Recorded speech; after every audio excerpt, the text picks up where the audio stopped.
Everyone keeps talking about sustainability, but nobody talks about the emotional damage of trying to keep a colony of methanogens alive. Municipal wastewater, and for years we have been treating it like something to get rid of. But what if wastewater wasn't just a waste? What if it was a resource? This is where the anaerobic membrane bioreactor or AnMBR comes in. AnMBR is a key technology that shifts wastewater treatment from energy intensive disposal to resource recovery. AnMBR combines anaerobic biological degradation with membrane filtration, such as ultrafiltration or microfiltration. And its biggest superpower is decouples solid retention time from hydraulic retention time.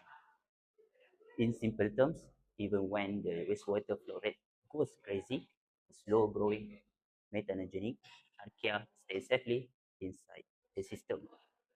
That's why NBR still achieve 87 to 99% COD removal efficiency under both low and moderate temperature conditions.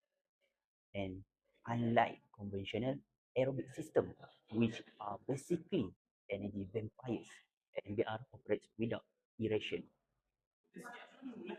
Hmm. That means lower energy consumption and the production of maintained rich biogas can be recovered and used to one side of electricity generation. But here's the plot twist. Municipal wastewater usually has a low organic strength and high ease of maintenance. So, recent research has focused on smarter system configuration like integrating chemical enhanced membrane treatment, or we call it SEP. This is to concentrate organic matter before degradation. New designs such as closed filter anaerobic membrane bioreactor and ceramic membrane anaerobic bioreactor are also being developed to increase membrane flux and reduce the overall footprint of the system. Because today, wastewater treatment plants are no longer just treatment plants. They are becoming water resource recovery facilities, or we call it WRRF. Facilities that produce clean permeate, rich in nutrients like ammonium and phosphate, suitable for agriculture fertigation. But none of this work without control. Membrane fouling and dissolved methane loss remains the biggest challenges. And solving them is not just a design problem, it is a process control problem. And that is exactly what our project is about. So now that Hafiz and Aziz has introduced the actual concept of ANBR, let's walk through on how the actual treatment system works step by step. The treatment process begins with raw municipal wastewater entering the demonstration plant. The effluent comes from the pre-treatment stage of a full wastewater treatment plant. It contains high concentration of organic materials, sulfate, and strength that is highly variable due to the contributions of nearby dairy and wine industries. First, the wastewater passes through a sieve screw with a screen size of 1.5 millimeters. This unit removes large solids and grit that could otherwise damage the downstream equipment. Next, the screen wastewater enters the equalization tank, which has the volume 1.1 meter cubic. The main purpose of this tank is to dampen fluctuation in flow rates and wastewater composition. Sudden industrial discharges can cause sharp changes in organic loading. The equalization tank smooths this variation. It's providing into a more consistent fit to the biological reactor, which significantly improves the process stability and control. From the equalization tank, the wastewater flows into the main anaerobic reactor. The reactor operates under strictly anaerobic conditions with no oxygen present. Organic pollutants are degraded by microorganisms at ambient temperature, ranging naturally from 10 to 27 degrees Celsius with no external heating or cooling applied. Inside the reactor, several biological processes occur simultaneously. Hydrolytic bacteria break down particulate organic matters into soluble compounds. Acidogenic bacteria then convert these compounds into volatile fatty acids. Acetogenic bacteria further transform them into acetic acid, hydrogen, and carbon dioxide. Finally, methanogenic archaea consumes this product to produce methane-rich biogas. At the same time, sulfate-reducing bacteria compete for substrates, reducing sulfate to sulfide, which can lower the overall methane yield. The reactor pH is automatically maintained at approximately 7.0. The mixed liquor then flows from anaerobic reactor into 3 membrane tanks, each with a working volume of 0.7 cubic meters. The membrane acts as a physical barrier retaining all the biomass and suspended solids. This complete separation allows the hydraulic retention time and sludge retention time to be controlled independently. Treated water, known as permeate, is drawn through the membrane by a pump. The system operates at a flux between 14 and 21 liters per square meter per hour. The permeate then passes through a degassing membrane unit which uses a polydimetal siloxane hollow fiber module with a surface area of 2.1 square meters. This unit removes dissolved methane from the water, recovering it into a gas stream before discharge. The final effluent is low in suspended solids but rich in nutrients such as nitrogen and phosphorus, making it suitable for agriculture use. Biogas collects in the So now that Sluman has walked us through the physical process, and I will focus on how the system is monitored and controlled. This section explains the instruments and sensor used in the AnMBR demonstrations plan as showing in the PNID diagram. Starting with the level measurement, LIT0 is installed in the anaerobic reactor. It is measured the liquid level to maintain stable hydraulic condition, prevent overflow or dry running, and regulate influence feeds and sludge wasting so that the hydraulic rotation times remain constant. Move to the upstream tank, which LIT1 is located in the equalization tank. It is monitor the level of screen influence, ensuring safe pumps operation, prevent flooding and avoiding starvations of the downstream equipment. Move to the membrane tank, which LITX. It is installed in the membrane tank. It's control membrane submersions during ultrafiltrations and coordinate section cycle. Back flushings and air swaging to protect the membrane fiber and optimize the cleaning efficiency. For the LIT, which is located in the CIP or permit balance, is track the available volumes for the chemical cleaning operations and prevent overflow during the cleaning cycle. Okay, moving on to flow measurements, which FIT1 is located on the influence line after the equalization tank, before the anaerobic reactor. It is measured the influence flow rate, which is used to calculate the organic loading rate, control feed pumps, and balance the hydraulic rotation times. For permit line, which is FIT2, is installed on the permit line at the downstream of the membrane tank. It is monitor the permit flow rate for the flux control performance, evolutions, and triggering membrane cleaning when the flux decline. For the recirculation loops, which FITX is located on the mixed liquid rotations line between the anaerobic reactor and the membrane tank. It is support the solid distribution, enhance the membrane shears, and assist in sludge rotation times control. For the pressure transmitters, it can be seen in the membrane outlet, which is PITX, is installed in the membrane outlet header. It is measure the transmembrane pressure or TMP, which is critical for the fouling detection, initiating cleaning and protocols, and protecting the membrane integrity. Now, let's look at the gas monitoring, which is GFIT1 is installed on the biogas line from the anaerobic reactor.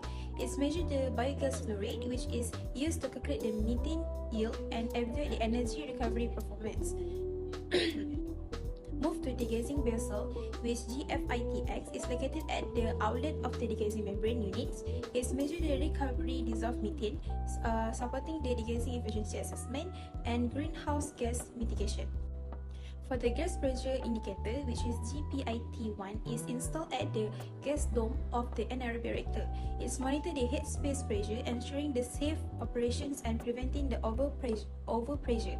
For the GPI2, is located at the biogas header near to the compressor or CBH units. It regulates the biogas delivery, defect, blockage, and trigger safety interlocks if the abnormal condition occur. For the GPT-3, it's installed at the gas sides of the degazing vessel. It's monitored the cross of the pressure across the degazing membrane to ensure the proper stripping condition and detect foldings or leakage. For the summary for the whole process PNID, it can be sum up that integrates all sensors, transmitter and control loops to ensure the safe, stable and efficient operation of the AnMBR system. These instrumentations frameworks allow the precise control of the hydraulics, biological, membrane and energy recovery. And with this control architecture in place, we can now evaluate how the system is implemented, operated and keep it safe. After understanding the instrumentation and sensors in the system, I will now explain the existing control loop configuration used to release the AnMBR demonstration plan. Maintaining a stable liquid level in the equalization tank is critical to ensure a smooth and reliable flow in the anaerobic reactor. This is achieved using a feedback level control system. The level transmitter LIT1 continuously measures the liquid level to the liquid. This signal is sent to the level indicating controller LIT1, which compares the actual level with a predefined set point.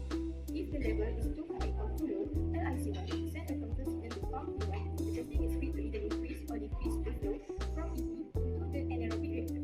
This prevents operational issues such as overflow or dry running, which keeping the hydraulic conditions stable. The basic control structure follow a direct feedback path: EP level, LIT1, LIC1, P1, and lastly flow to AN. Flow transmitter FIT1 is installed downstream of the pump to measure the actual influent flow rate. While the current setup uses basic feedback control, FIT1 enables more advanced strategies such as cascade control, where the flow controller FIC1 fine-tune the pump based on instruction from LIC1. Another possible enhancement is feed-forward control, which anticipates incoming flow disturbance and adjusts the system before degradation occurs. We look at flow rate feedback control between the anaerobic reactor and the membrane tank. The control loop consisting of pump PS1 and flow transmitter FITX is designed to manage the steady flow of waste signal from the AnMBR. FITX measures the actual flow rate and sends this signal to a flow indicating controller FITX. The controller compares the measured flow with the desired set point and adjusts the speed of pump PS1 accordingly. The basic control structure is flow from AnMBR, FITX, FICX, PS1, and lastly MDX. Moving to the flow net side, a similar feedback loop is used for flow leaving the membrane tank. FIT2 measures the flow from MDX and sends signal to FIC2, which adjusts pump into to maintain the target flow rate. Control structure is flow from MDX to FIT2 to FIC2 to P2 and lastly flow to the next stage. This feedback loop rely on continuous measurement and correction, making the effective for process stability and for protecting downstream equipment. Now, let's look at the biogas transfer system, where maintaining stable gas pressure and flow is essential. Biogas from the anaerobic reactor is transferred via compressor C2 to the membrane tank. The pressure transmitter GPIT2 measures the biogas pressure immediately after the compressor. This signal is sent to a controller, which determines whether the pressure is within the safe operating range. The basic control path is biogas pressure, GPIT2, controller. Building on the existing control loop explained by Kuchi, I will now discuss the proposed improvement stage, starting with the issue and limitation in the current control system. Although the AnMBR demonstration plan is equipped with essential instrumentation and feedback control loop, several operational limitations still exist. These limitations mainly arise from the reactive nature of the current control strategies and the strong interaction between hydraulic, biological, and membrane separation process. The current system relies on feedback control using level transmitter and level indicating controller to regulate pump operation in the equalization tank and anaerobic reactor.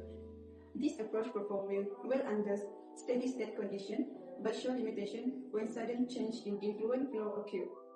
Municipal wastewater inflow fluctuate due to industrial discharge and daily consumption patterns. As a result, the level control only reacts after deviation in liquid level has already occurred.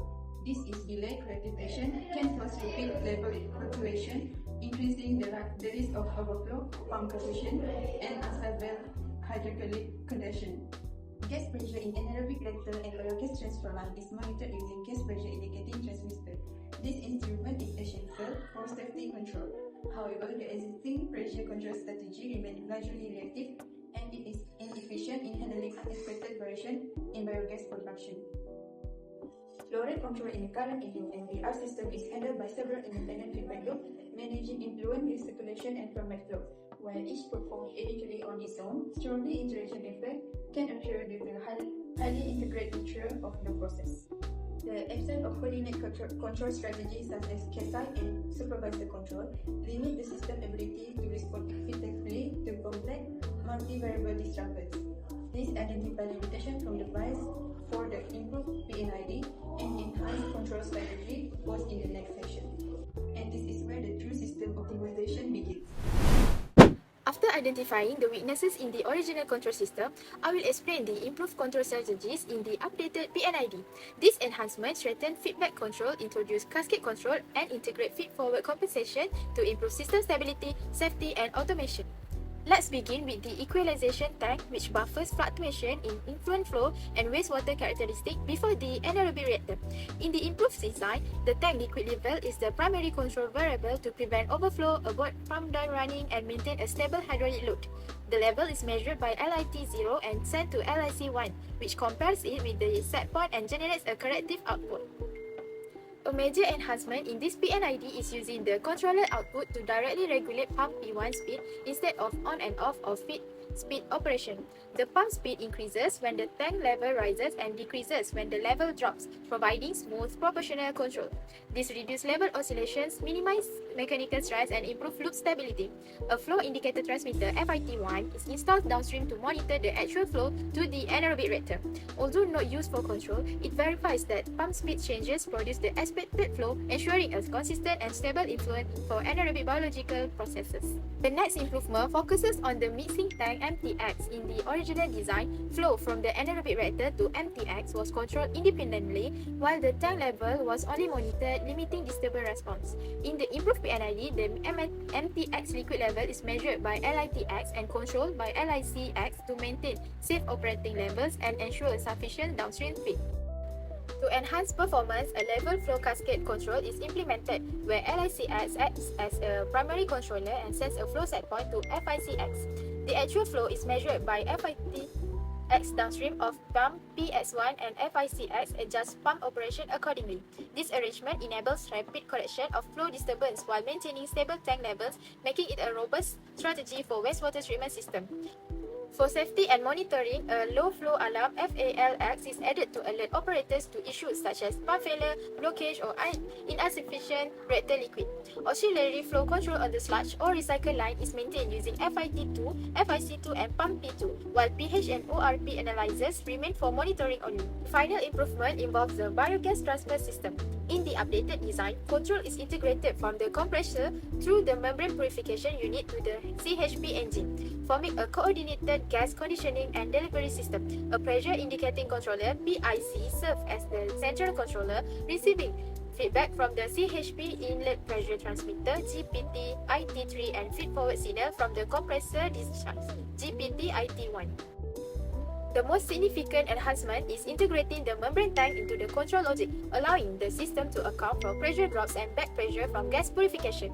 A midline transmitter GPIT IT2 provides pressure data after the control valve, reflecting membrane effects and enabling the controller to distinguish disturbances from the compressor, membrane unit, or changes in CHP demand. To conclude, the system now actively manages the entire biogas pathway rather than only the final delivery stage. The CHP receives biogas at stable pressure and improved quality, resulting in better combustion, higher efficiency, and lower emissions, while the compressor and membrane unit are protected from pressure surges and unsafe conditions. This integrated control upgrade transforms individual components into the coordinate intelligent system that maximizes biogas utilization and extend equipment lifespan. And that's conclude the improved control strategy. For this section, I will explain the methodology of analysis is used to evaluate the control performance of the anaerobic membrane bioreactor system. This included control objective, disturbance, control variable, control strategy, and finally how we balance the safety, efficiency, accuracy, and also responsiveness. First, control objective. The primary control objective of AnMBR system is to maintain a stable hydraulic, biological, and membrane condition despite of their significant influent variability. As a result, key parameters such as hydraulic retention time, organic loading rates, and biogas production can change rapidly if not properly controlled. Therefore, the control system is designed to maintain the stable liquid levels in the equalization tank and aerobic reactors to regulate the flow through the membrane tanks to preserve membrane submergence and flux. Other than that, maintain safe biogas pressure in the BIU reactor and gas transfer line. Biological and membrane perspective. From biological perspective, stable flow and level condition are essential to protect anaerobic microorganisms, especially metagen, which is highly sensitive to hydraulic shocks and washout. Stable control also support consistent pH and redox condition, favoring methane production of a competing biological pathway. At the membrane stage, the control objective including limiting transmembrane pressure, minimizing fouling, and extending membrane lifespan. Together, these objectives ensure reliable effluent quality, maximum energy recovery, and also long-term safe operation of the AnMBR as a resources recovery system. Second, manipulated disturbance. Next, let's look at the disturbance that challenge control performance. The most significant disturbance comes from influence flow and composition fluctuation caused by upstream municipal loading and nearby dairy and wine industry. Additional disturbance also arise internally. For example, changes in mixed liquor viscosity and solid concentration effect recirculate flow between the anaerobic reactors and membrane tanks. Therefore, an effective control methodology must continuously counteract both external disturbance and internal process dynamics. Third, control variables. The main control variables in the AnMBR system are liquid level, flow rate, and gas pressure. Liquid levels in the equalization tank, anaerobic reactor, and membrane tanks are measured using level indicating transmitter or LIT. This measurement ensures hydraulic stability, prevent overflow and pump cavitation, and maintain proper membrane submergence. Flow rate is controlled using flow indicating transmitters such as FIT1, FITX, and FIT2 installed on effluent recirculation and permeate lines. This allows regulation of hydraulic retention time, membrane flux, and sludge transport. Gas phase variable included biogas flow and pressure measured using GFIT and GPIT located at the reactor headspace and gas transfer line. These variables are controlled by adjusting pump speed, control valve position, and compressor operation using feedback, cascade, and feed-forward strategies. For this section, I will give an overview of the improvised block flow diagram for raw municipal wastewater treatment using anaerobic membrane bioreactor or AnMBR. This improved diagram integrates level, flow rate, and gas pressure control to ensure stable, safe, and efficient system operation. This block flow diagram shows how raw municipal wastewater is treated through an integrated AnMBR system with enhanced control strategies. This diagram also highlights the connection between biological treatment, membrane separation, biogas recovery, and energy generation, all of these operating under coordinated control loops. The AnMBR system begins with raw municipal wastewater entering the equalization tank or ET. The equalization tank acts as a hydraulic buffer, stabilizing fluctuation in an effluent flow rate and composition. The liquid level in the equalization tank is continuously monitored by a level transmitter. This level signal is sent to the level indicating controller, which function as the primary controller in a cascade control configuration. Based on deviation from the level set point, LIC1 provides a flow set point to the influent flow controller, allowing proactive adjustment of downstream flow condition. The anaerobic reactor functions as the main biological treatment unit. Here, organic contaminants are decomposed under strictly anaerobic conditions by a consortium of anaerobic microorganisms. Critical variables such as pH, temperature, ORP, liquid level, and internal pressure are continuously monitored to sustain optimal methanogenic activity. Organic matter is converted into biogas, mainly methane and carbon dioxide, while treated mixed liquor is retained in the reactor.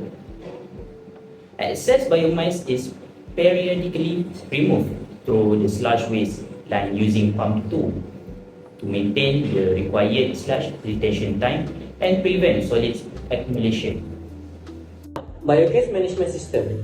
The biogas produced in the anaerobic reactor is collected from the reactor headspace and routed to the biogas management system.